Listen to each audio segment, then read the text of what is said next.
बिस्मिल्लाहिर्रहमानिर्रहीम। अस्सलाम वालेकुम। आप देख रहे हैं यूट्यूब चैनल। मैं हूं गुलाम मुस्तफ़ा। हमारे पाकिस्तान में सियासी पार्टियों के मसले क्यों होते हैं और हर हुकूमत में आने वाली पार्टी ये कहती है कि मैं करप्शन नहीं करती। पार्टियों का ये सिलसिला तो अवाम को समझ नहीं आता है और ना ही ये मसला किसी सियासी पार्टी को समझ में आता होगा और ना ही हुकूमत में आने वाली पार्टी को समझ आता है। हाँ, जब हुकूमत करने वाली पार्टी की हुकूमत खत्म हो जाती है तो फिर दूसरी पार्टी की हुकूमत बन जाती है तो पहले हुकूमत करने वाली पार्टी पर केस जरूर बन जाते हैं। फिर यहाँ से पार्टियों की अना शुरू हो जाती है। फिर पाकिस्तान की तरक्की रुक जाती है और पार्टियों की लड़ाई शुरू हो जाती है। और फिर जब वो पार्टी हुकूमत में आती है वो अपना बदला लेने के लिए पहले वाली पार्टी पे इल्जाम लगाकर केस बना देती है। अब तक पाकिस्तान में केस की पार्टियों की सियासत चलेगी ये अल्लाह जानता है। अवाम तो इन पार्टियों की आपस की लड़ाइयों में पिसी जा रही है, ना ही मुल्क तरक्की की तरफ बढ़ रहा है। इन सियासी पार्टियों की लड़ाइयों की वजह से अवाम बहुत परेशान है। अब हमारे सियासतदानों को चाहिए कि अपनी लड़ाइयां तर्क कर दें, क्योंकि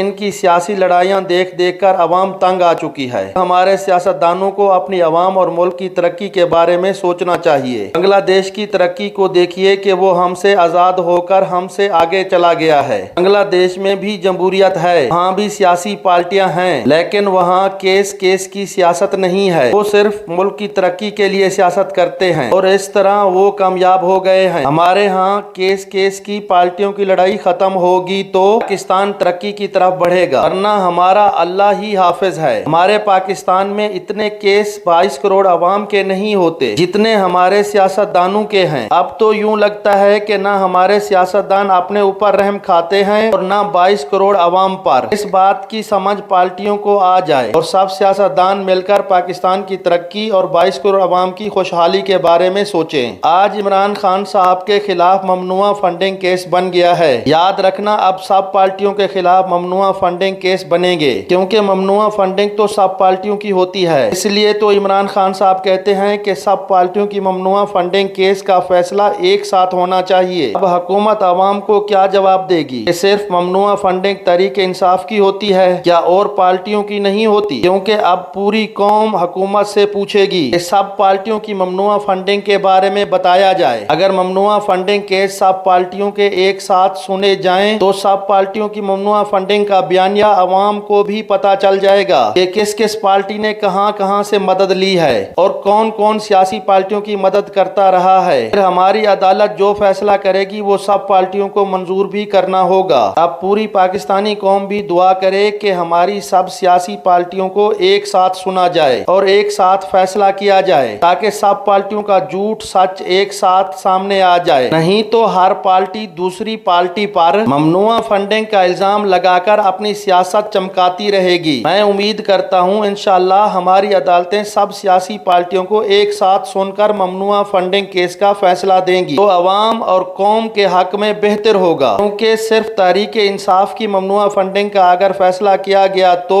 इमरान खान साहब के हाथ में ये बयानिया भी आ जाएगा कि मेरे ऊपर ममनुआ फंडिंग का इल्जाम लगाकर सियासी इंतकाम लिया गया है। बाकी पार्टियों की ममनुआ फंडिंग को क्यों नहीं देखा गया है? अगर सब पार्टियों की ममनुआ फंडिंग का एक साथ फैसला किया गया तो सब पार्टियों का बयानिया खत्म हो जाएगा और दूध का दूध और पानी का पानी हो जाएगा। फिर कोई पार्टी दूसरी पार्टी पर इल्जाम नहीं लगा सकेगी। फिर इंशाअल्लाह पाकिस्तान तरक्की करेगा। अगर मेरी वीडियो पसंद आई हो तो वीडियो को लाइक करें, शेयर करें और चैनल को सब्सक्राइब करें। अल्लाह हाफिज।